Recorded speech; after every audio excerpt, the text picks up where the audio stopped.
All right. Ladies and gentlemen, welcome to a daily Power Parsha. Today is Monday, May 16, 2022, and I'm your host for DBP, Rabbi Ari Sollish. Looking forward to an exciting week of Torah study. We do this every day, and we study the sections that are associated with the day. And so today, being Monday, we're going to study section 1 and hopefully 2 of the Torah portion. Now, what is the Parsha of the week? The Parsha of the week is Behar. Torah portion is Behar, at least in America, in the diaspora, it's Behar. In Israel, we got something else going on, but no worries about that. We've got this. We've got the diaspora covered over here. Okay, I'm going to share my screen. We're going to jump right in. Torah reading for Behar. This is Leviticus chapter 25. We're going to begin with verse number 1. Behar means on the mountain. It really means in the mountain, but here it means on the mountain, as you will see.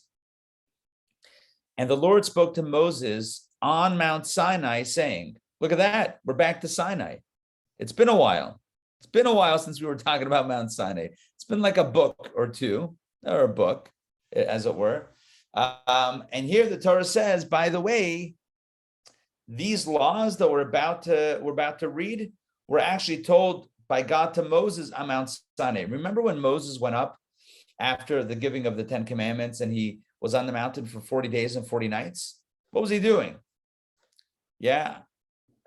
Some people think, let me tell you what some people think. Some people think that, Moses had worked very hard. Think about it. He had stood up to Pharaoh. He had facilitated the plagues. He led the people out of Egypt. He shepherded them through the splitting of the sea. He got them to Mount Sinai, and he stood there by the mountain as God delivered the 10 commandments. Moses, if nothing else, needed a vacation, a little R&R. So you would think, Moses, what are you going to do? Everyone's around. Where are you going to go? Into the desert. Everyone's there. So you have a little mountaintop vacation, a little cabin on top of the mountain, great views of the desert. And so maybe he took some R&R for 40 days, but that's not what happened. For those 40 days and 40 nights, Moses was working nonstop and listening to God's commands regarding the Torah and the mitzvot.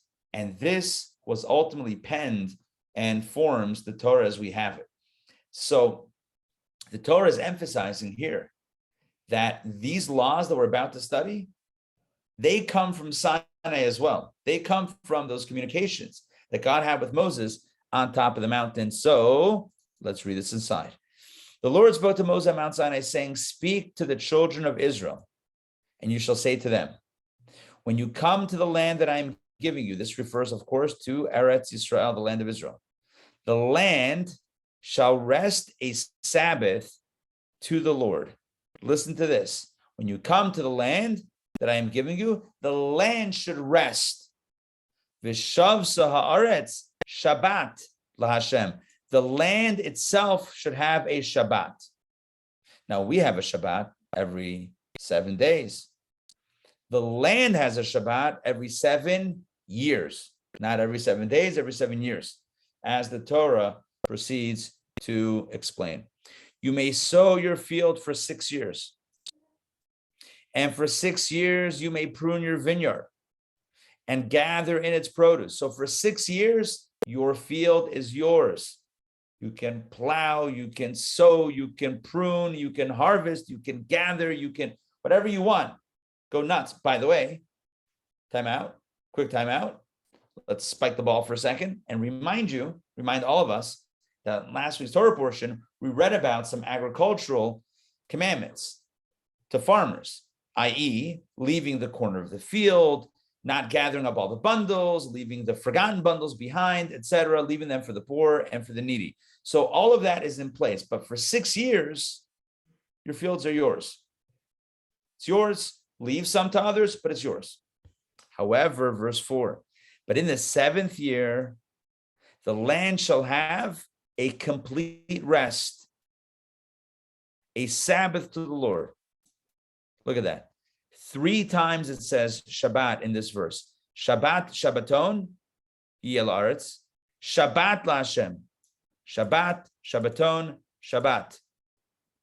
It should have a rest of a rest to God. You with me on this? God is really invested in the land not being worked on that seventh year. And what does it mean that the land should have a rest and a rest to God? It means you shall not sow your field, nor shall you prune your vineyard. Don't plant, don't prune. You shall not reap the aftergrowth of your harvest. Well, I didn't plant, but it already grew. You can't take it in. And you shall not pick the grapes you had set aside for yourself, for it shall be a year of rest for the land. It's very interesting. It's very interesting.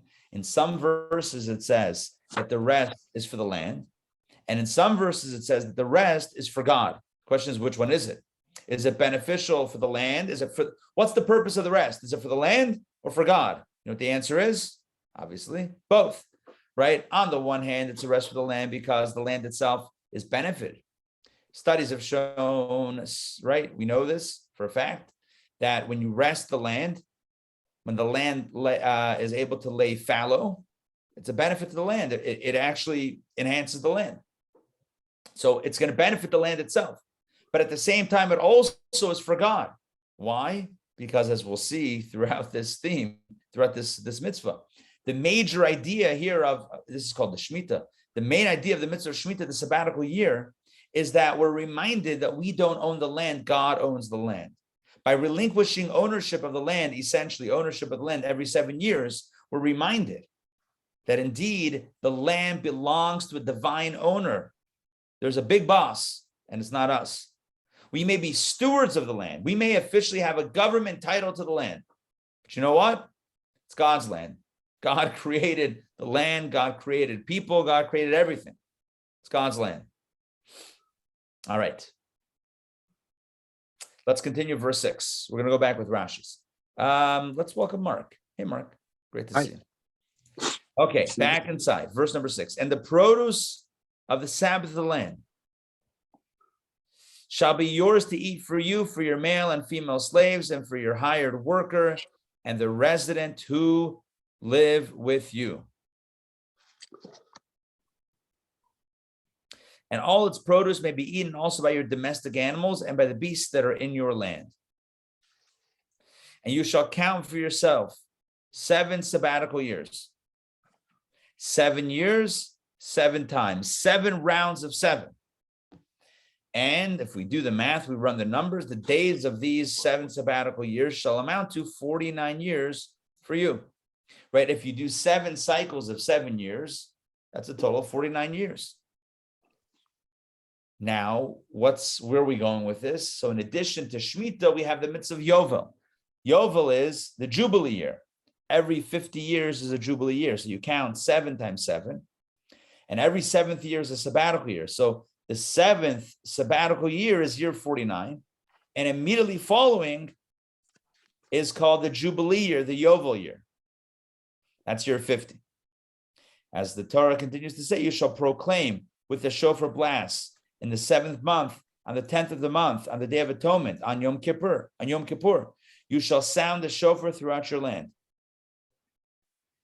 Right, the onset of the 50th year on Yom Kippur, that's when you sound the shofar to proclaim this year throughout the land. And you shall sanctify the 50th year and proclaim freedom for slaves throughout the land for all who live on it. It shall be a jubilee for you, hence the name Jubilee year, Yovel. In Hebrew, Yovel, in English, Jubilee. And you shall return each man to his property, and you shall return each man to his family. It's an incredible mitzvah, this Jubilee year, which we'll break down right now. In the Jubilee year, all indentured servants are freed. All land that was sold away from the ancestral territories, all land in Israel goes back to its original owners. Every man goes back to his property, and every man goes back to his family. That doesn't mean gender specific. It just means every person gets his property, and every person gains his freedom, his liberty. The 50th year shall be a jubilee for you. You shall not sow, nor shall you reap its aftergrowth, or pick its grapes that you had set aside for yourself, for it is a jubilee, It shall be holy for you. You shall eat its produce from the field. During this Jubilee year, you shall return each man to his property. What we have here is something fascinating. There's Shemitah, and then there's Yovel. There's sabbatical years, and then there is the Jubilee year. And when you count 7 sabbatical years, it's 49 years, the next year is Jubilee. And if you run the math, you don't have to run the math. If you think about it, what happens? Year 49, are you working the land? Remember, year 49. No. What about year 50? Also not. 2 years in a row. Are you with me? Every 50 years, you have really a double header of sabbatical years. You have the 49th year, which is a sabbatical year, and the 50th year, which is a Jubilee year, which is like a sabbatical year on steroids, essentially. So you have 2 years in a row in which you're not planting, not sowing, not reaping, not harvesting. None of that stuff is happening for 2 years in a row, year 49 and 50. And by the way, the obvious question is, how do we survive? How does that work?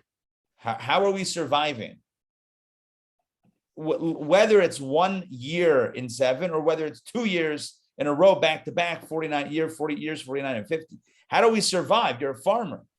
How do you make money? It's not your field. You can't plant, you can't harvest. How do you make money? How does it work? How do you survive? You know what the answer is? We believe in God. That's the answer. I know it sounds reckless to say that we don't have a plan either. It's like, we believe in God, therefore no safety net. As the Torah will tell us, God will provide. If we fulfill this mitzvah, God will provide in year 6 enough food and enough money to cover year 6, year 7, and year 8. God is going to give a trifold blessing if we keep this mitzvah. In other words, it all goes back to faith and trust in God. Do we believe that God is real? If you and I believe that God is real, and when I say God is real, not theoretically, but like real, really real, and that God is so omnipotent that it's not like God doesn't have enough money for me or for you. God has plenty of resources. If we believe this, if we trust this, and God says, look, I got this. I just want you not to do that. Right? Just don't plant and don't harvest the field once every 7 years and year 49 and 50 in the cycle. Just don't touch it. I got you. Just don't touch it. Do you trust? Do you trust? That's the simple question. Do you trust? Do you trust God? The money says in God we trust. It's not about the money. It's about you and I. Do we really trust in God? It's like I've told the story before. I love the story with the Rebbe, where this fellow was going into a business and he asked the Rebbe for a blessing. And the Rebbe said, you know what? I don't mind being a partner with you in the business. I'll give a blessing, maybe put down some cash. I'll be a partner. I don't know if he put down some money. I mean, I'm sure not a ton. Said, I'll be with you in this venture. He said, but here's what I want you to do. You're going to buy this, this type of merchandise. I think it was a textile. And don't sell it until I tell you to. Okay? He buys it. He buys the whole lot because he figures if he's got the Rebbe's blessing and the Rebbe's investment, can't lose, right? Can't lose. So he buys out the entire stock in the world of this one thing. Well, as you might imagine, and if you've heard me tell this story before, or if you know this story, so you know what happens, is immediately the price begins to tank. The worldwide price of whatever the value of this begins to absolutely hemorrhage. It's tanking. So this guy comes in a panic back to the Rebbe and he says, Rebbe, if we're losing money, it's going down. Should I sell? No, hold. All right, it keeps on going down. The guy's panicked. He comes back, hold. Third time, hold. Eventually, it starts picking back up. And the price increases. I'm not talking about Bitcoin. This is something else. So anyway, the price starts increasing. And at this point, there's a profit to be made. He comes back to the Rebbe and he says to the Rebbe, can I sell? He says, no, keep on holding it. And at some point, something happened in the world that there was a necessity for this one item. This guy, the price skyrocketed. The Rebbe said, at this point, sell. He sold, he made a killing. Comes back to the Rebbe with a check. Says, here's a contribution, a donation, plus here's your investment, profits, plus contribution. And he says to the Rebbe, I'm ready for the next partnership. And the Rebbe says, not happening, not happening. Not with such a difficult partner. What's the message? This guy panicked. If you really believe, don't panic. It's almost, and I hate making things either or in black and white, but in this context, maybe it helps. Do you believe in the blessing of a tzaddik or not? Do you believe that it's going to work out or not? In the case of our Torah portion, do you believe in God or not? God says, don't work the 7th year, which means that in year 7, the land is not the farm, the field is essentially not yours, doesn't belong to you. And year 8, well, you didn't plant in year 7, so you're not going to eat anything in year 8 either, right? So year 6 has to really give you enough income and food to last for 6, 7, and year 8, which is really year 1 of the next cycle, mind you. But the point is that you have to believe in that. You don't have to, but that's what the Torah is telling us. It's what God is saying. God is saying, right? I got this. I'm God. I can do anything. It's not like I don't have enough cash or resources or ability to get this to you. I got this. The only question is, do you got this? Do you have the ability to let go? Do you have the ability to trust? Do you have the ability to have faith that everything will be taken care of? Or is it going to be like just panic for days? This mitzvah of Shemitah is so essential. It's so essential to faith.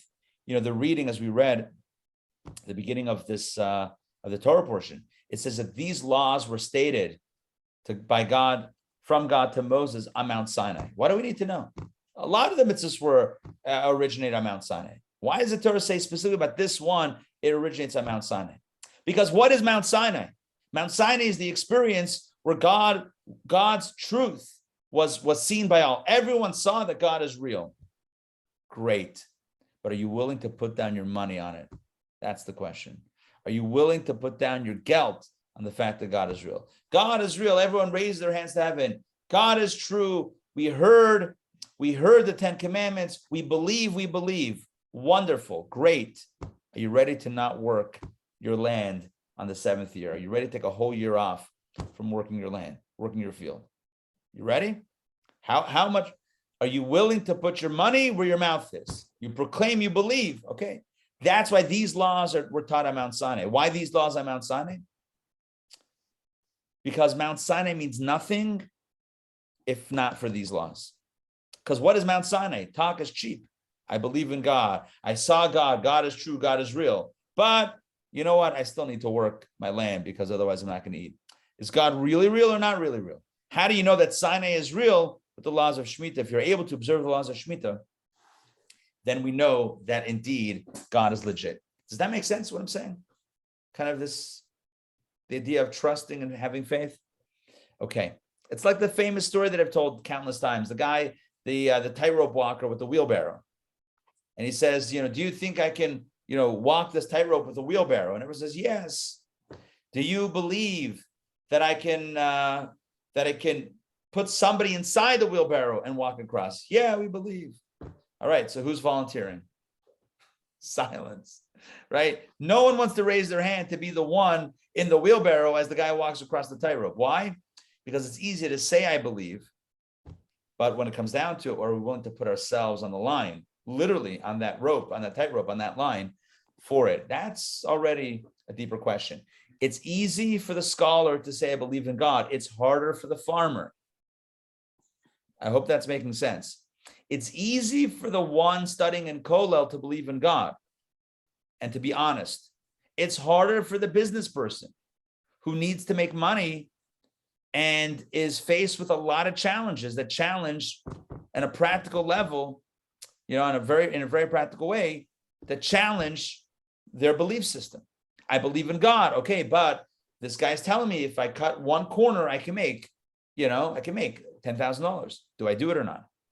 I just hit one button and I can make $10,000.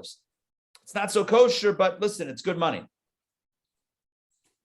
The scholar in the yeshiva doesn't have to face that challenge. So they believe, oh, for sure. It's easy to believe in God when you're not faced with a challenge. The farmer had the ultimate challenge. Do you believe in God? Do you trust in God to the point that you're willing to take a year off from your field? That's the question. So it's incredible. All right, back inside. Let's go back inside and see. I think we finished. The text. So we read about the Shemitah year. We read about the Jubilee year, which is 7 cycles of sabbatical years, year 50. Now it's on to Rashi. Wow, it's a long Rashi. All right, Rashi asked the question that we asked before, gives the simple answer, the straightforward answer. What relevance does the subject of Shemitah, the sabbatical year, have to do with Mount Sinai? Why are we saying that God told Moses this mitzvah on Mount Sinai? Were not all the commandments stated from Sinai? Didn't God tell Moses all of the mitzvot on the mountain? However, Rashi answers, this teaches us that just as with Shemitah, its general principles and its finer details were all stated from Sinai. Likewise, all of them were stated, their general principles together with their finer details from Sinai. So what we're learning here, we're extrapolating from this mitzvah to all the mitzvah. Just like when it comes to Shemitah, God didn't just give Moses a general command and say, I'll tell you more about it later, but he gave him all the fine details on the mountain. The same thing is true with all of the mitzvot. All of the mitzvot contain, in the initial conversation, contain the general principles as well as the fine details. I'm going to skip the rest of that Rashi. A Sabbath to the Lord for the sake of the Lord. Rashi says, just as it is stated of the Sabbath of creation, i.e., just as every 7th day is a holy Sabbath day, acclaiming that God himself rested on the 7th day, and thus acclaiming that God is the supreme creator of all existence, likewise, man must rest from working the land on the 7th year for the sake of God, not for the sake of the land, so that it should gain fertility by laying fallow for a year. And again, what I mentioned before is really kind of trying to straddle both concepts. It is good for the land, but primarily, at least the first thing we hear is that it's a Sabbath to the Lord. In other words, it is a declaration that God owns the land, God owns the earth, God created everything, and thus I give up my ownership of the land, so to speak, every 7 years. The land shall have a complete rest for fields and vineyards. However, Rashi says you may dig holes in your land. Okay, if you want to dig some holes, you can, but you cannot work the fields and the vineyards. Nor shall you prune. Rashi says, what does that mean? This refers to the procedure in which they cut off the excessive vine branches, which helps the growth. So I'm adding that, which helps the growth. But when you prune, it actually helps it grow. So therefore, pruning on the sabbatical year would be like planting. It's something that's enhancing growth, which you're not allowed to do on the 7th year. You shall not reap the aftergrowth of your harvest in the 7th year. What does that mean? Although you did not sow it, but it grew by itself from seeds that inadvertently had dropped in the ground at the time of harvesting, that is still problematic. You cannot harvest that. You might say, wait a second, I didn't plant that stuff. It happened on its own. Doesn't matter. You cannot harvest on that 7th year. You shall not reap to keep it like a regular harvest, but it must be rendered ownerless and available for everyone to take at will. What that means is that yes, the food doesn't have to rot on the in the field or on the trees or on the vines, but it's ownerless in the sense that everyone has equal access to it, not just the owner. Typically, if it's your field, it's yours. Leave some for the poor and the needy, but by and large, it's your field. On the 7th year, it's not yours. Anyone can take anything from any field. You cannot pick the grapes that you've set aside for yourself, because again, you don't own it yourself. Those you shall not pick, Rashi says, but you may pick from crops declared ownerless. From the ownerless stuff, you're also allowed to eat. Okay. Now, if you noticed, and I glossed over it before because I really wanted to get into a Rashi, which is right here. It says, the produce of the Sabbath of the land shall be yours to eat for you. So you are allowed to eat it? I thought you're not allowed to eat it. No, you're allowed to eat from it, but it's not yours. In other words, the field, the land officially, biblically doesn't belong to you in the 7th year. So anyone can eat from it, including you. You don't have to starve in the 7th year. Here we go. Although I have prohibited the produce of the Shemitah year to you, I did not prohibit you to eat it or derive benefit from it, only that you should not treat it as if you were its owner. Rather, everyone is deemed equal regarding the use of the Shemitah year's produce, you, your slaves, your hired worker and resident, etc. Okay.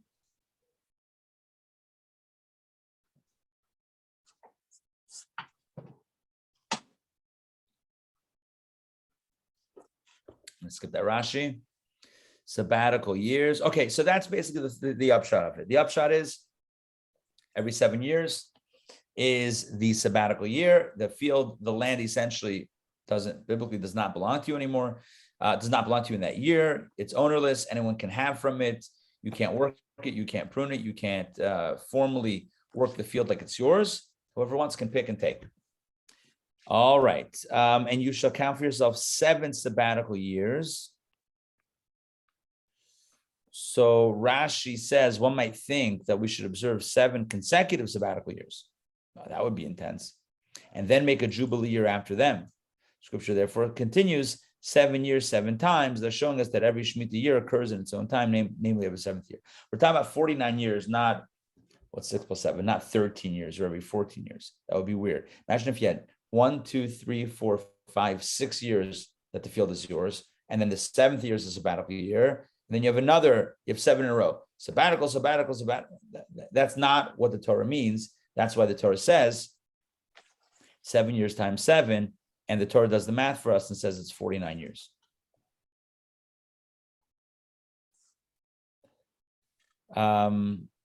Okay.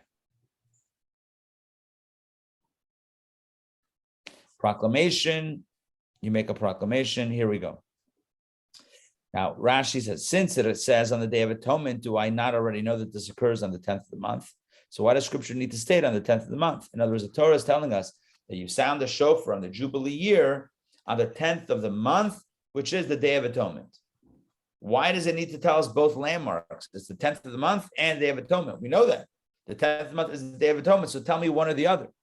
However, it does so in order to teach you the following. The obligation to sound the shofar on the 10th of the month, i.e. on the Yom Kippur, the Jubilee year, overrides the prohibition of sounding the shofar on the Sabbath throughout your entire land. Whereas the obligation to sound the shofar on Rosh Hashanah does not override the prohibition of sounding the shofar on Sabbath throughout your entire land, except in the court of law, where this prohibition does not apply. In other words, you're allowed to blow the shofar on Yom Kippur. That is akin to Shabbat because of the Jubilee year overriding that theoretical prohibition.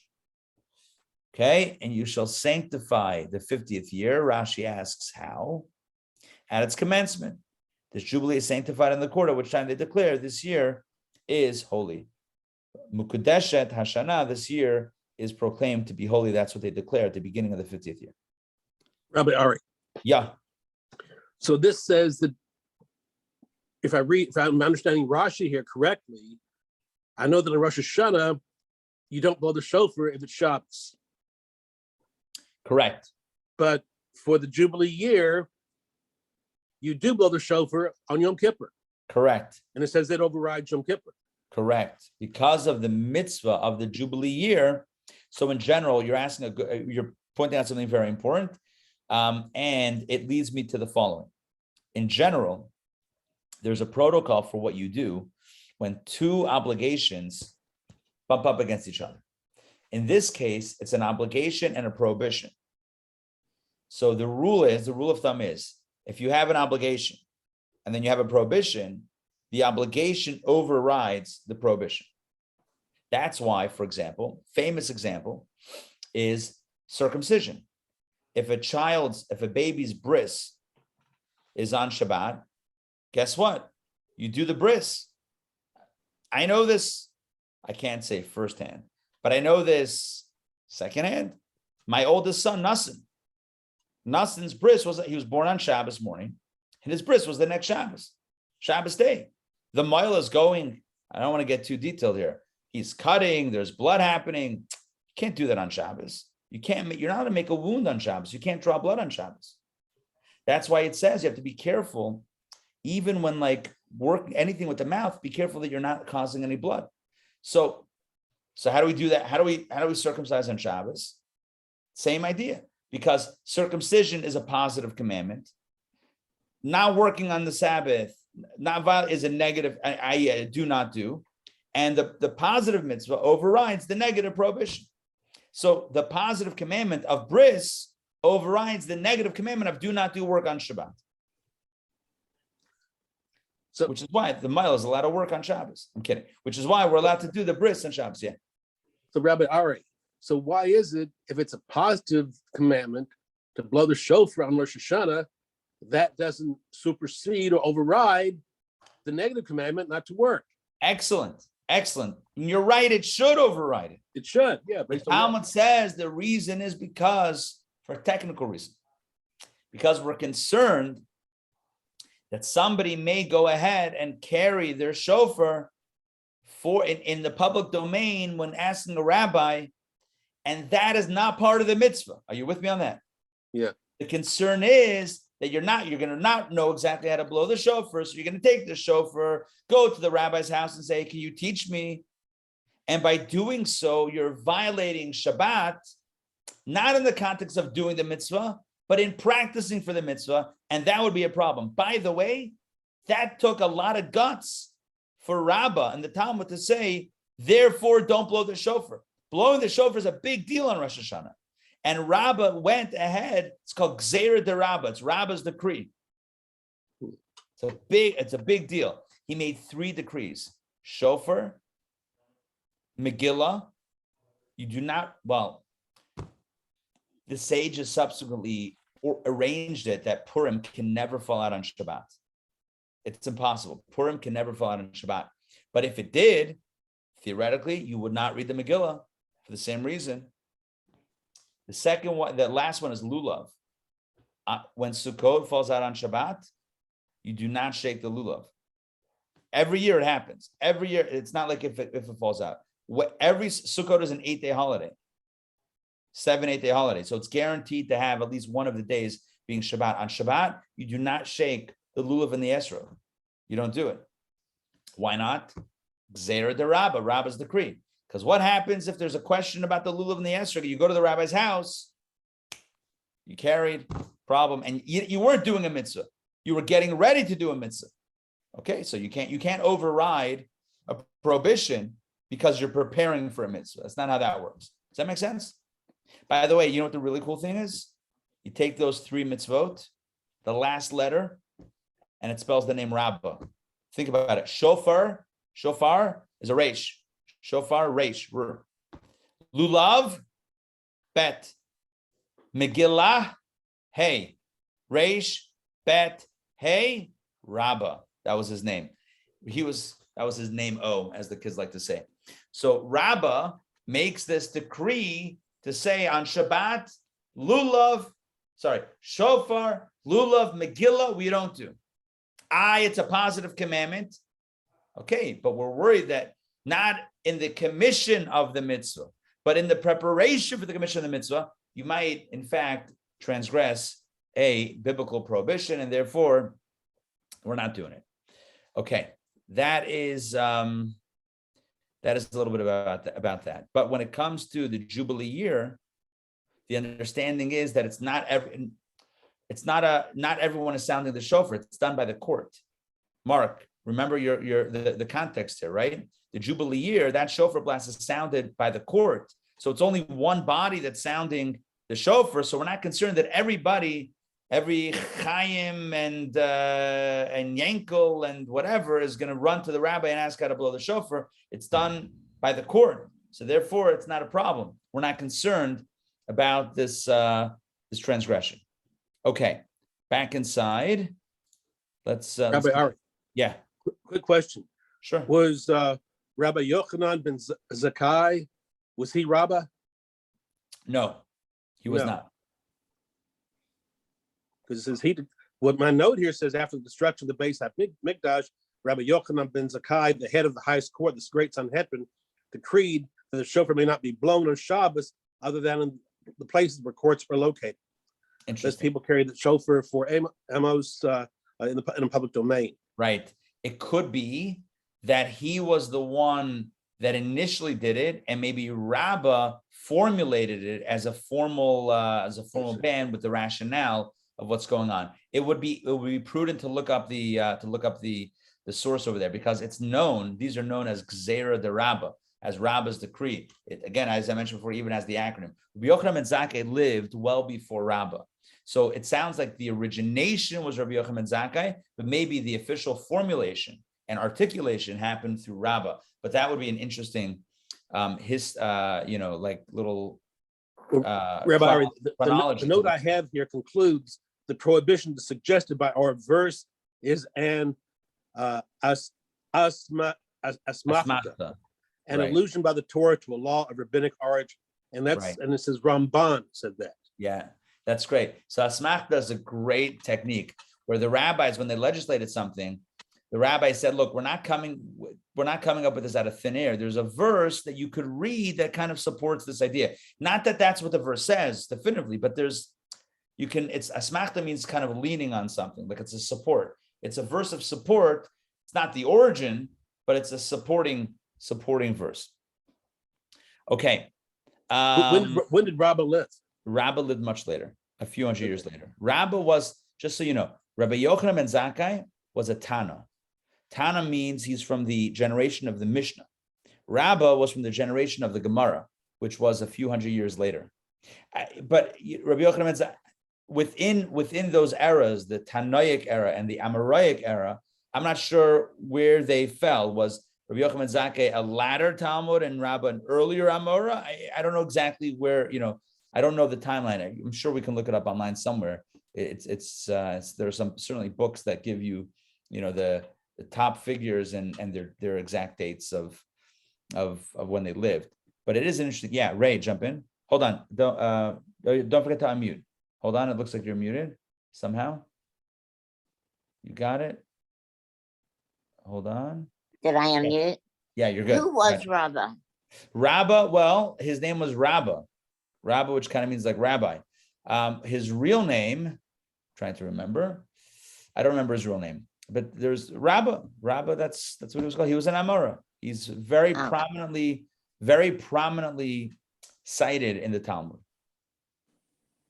There's Abaya, there's Rava, there's Rabba. Rabba was her teacher.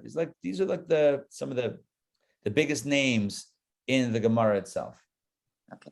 Yochanan ben Zakkai, of course, was the one who smuggled himself out of Jerusalem to engage with the Roman emperor and Roman general Vespasian, who became the Roman emperor, to ask for a place where Torah study could continue after the temple's destruction. So Yochanan ben Zakkai actually was alive when the temple was functioning and saw its destruction and lived afterwards as well in that first generation. Who was the one that hid in the cave and Rabbi studied? Shimon Bar Yochai.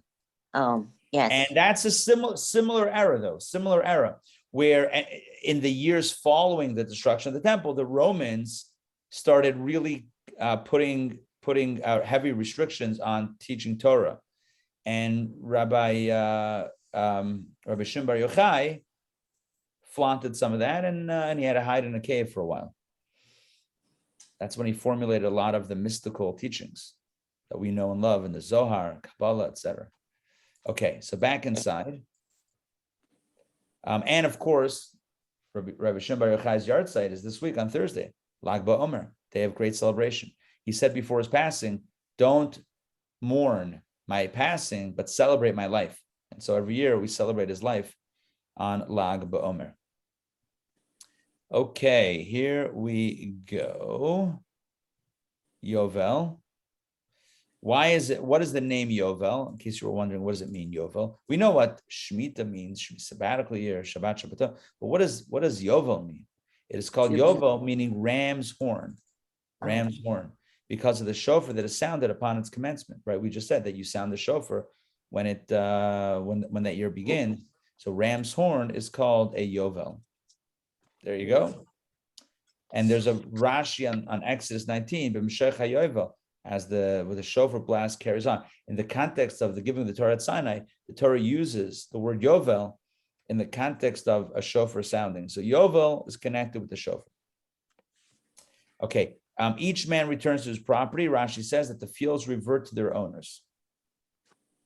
It does not mean that the owner must return to his field, but that the ownership of the field returns to the one who had sold it initially. Okay.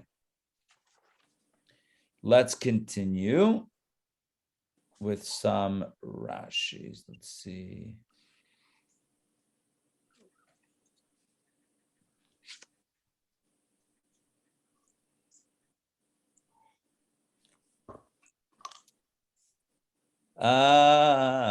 Okay.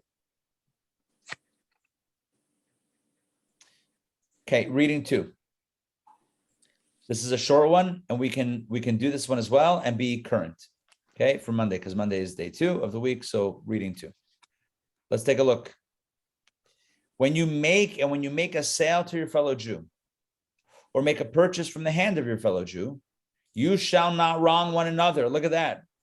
Al tonu ish es achiv. Do not wrong the other.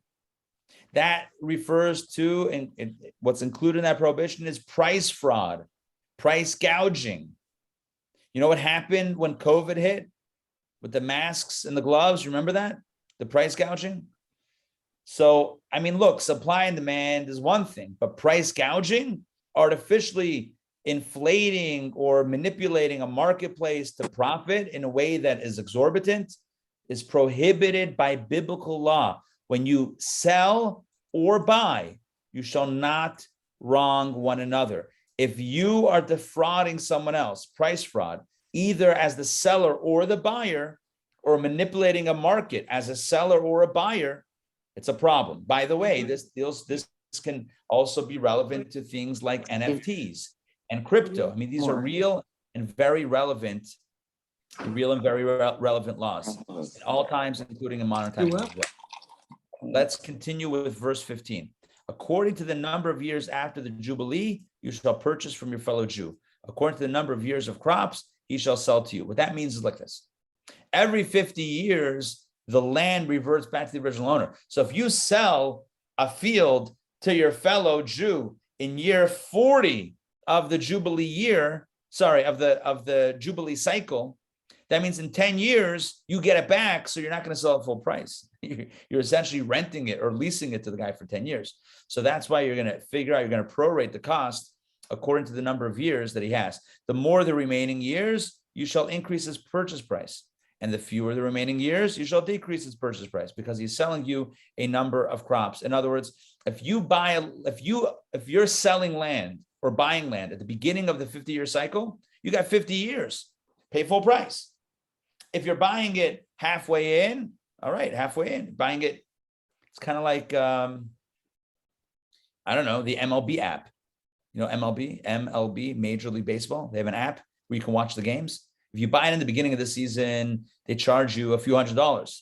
If you buy it toward the end of the season, they're not going to charge you full price. Who's going to pay full price? So they'll charge you a little bit of a discount, prorated discount. I don't think it's exactly day for day prorated, but they'll give you a bit of a deal.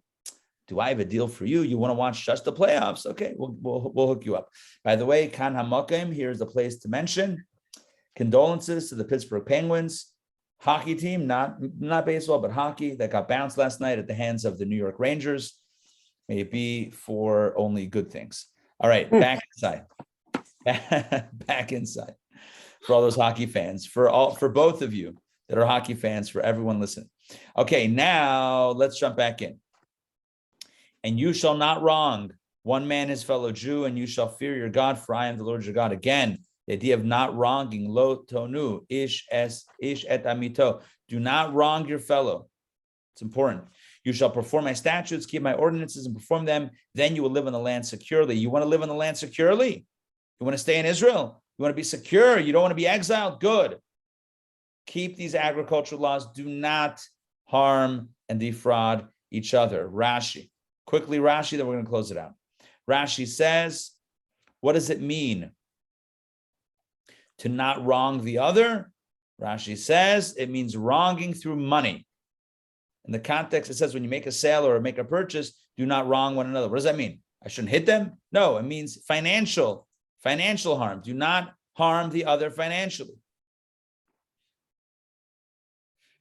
And then 3 verses later, it says again, do not wrong your fellow. Here, scripture, listen to this. Here, scripture is warning against wronging verbally, namely that one must not provoke his fellow Jew, nor may one offer advice to him that is unsound for him, but according to the mode of life or benefit of the advisor. Listen to that. Listen to that. You're not allowed to mislead someone or give them advice if it's really benefiting you. You can't pretend to give them advice while you're thinking about yourself and giving yourself advice. And if you say, well, who can tell whether I have evil intentions when I talk to my fellow in an insulting manner? Perhaps I did so in order to make him feel remorseful and repent his ways. Maybe I meant well. Therefore it says, and you shall fear your God. The one who knows all thoughts, he knows, God knows, concerning anything held in the heart and known only to the one who bears this thought in his mind. It says, and you shall fear your God. God is watching. Rabbi, Yes. didn't that king take advantage of Abraham in the sale of the land for Sarah's burial? Yes. Yes. First he said, I'll give it to you for free.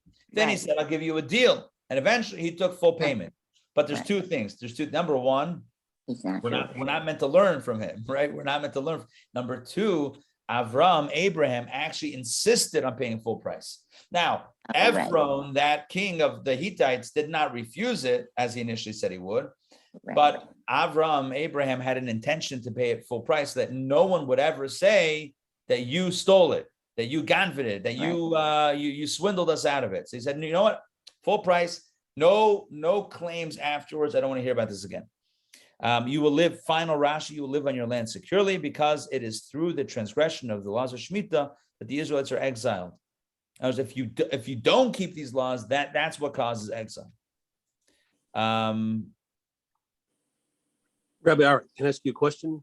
Hold on, one Since you're finished with one that. powerful Okay. thing. Sorry. And the 70 years of the Babylonian exile, when the land remained forcibly at rest, correspond to the 70 years of Shemitah not observed by Israel. Wow. And thus came to rectify and appease them.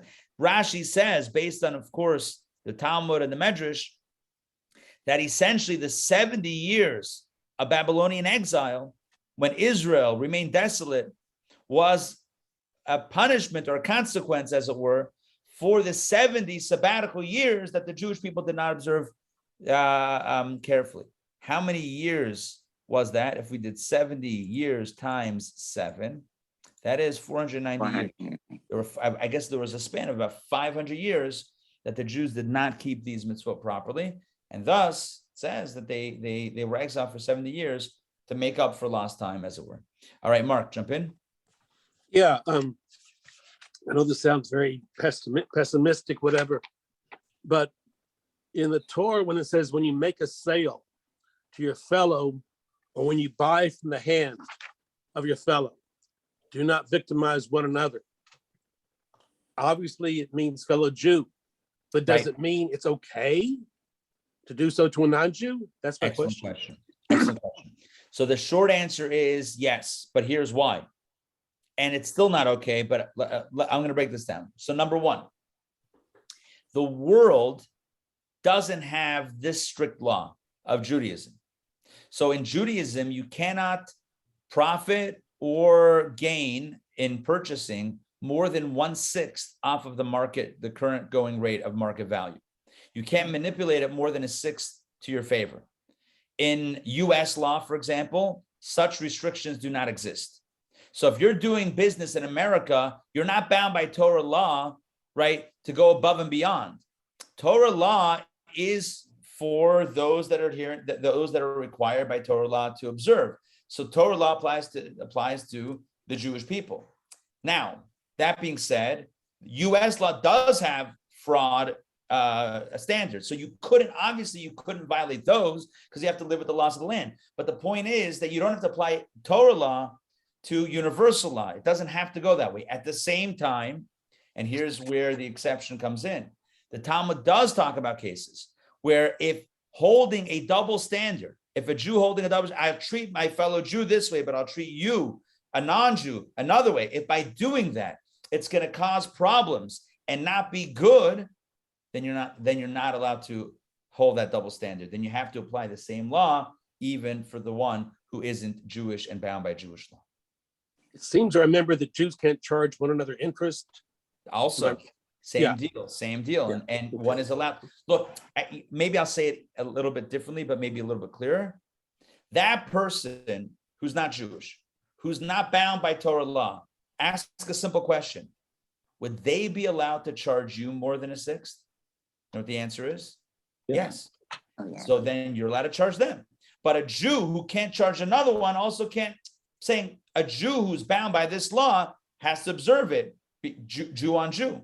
But if a Jew is doing a business deal with someone who's not Jewish, just like they could overcharge, and they're not running afoul of their laws, so you can also overcharge. It's not the Torah is not holding us to a one-way street, basically.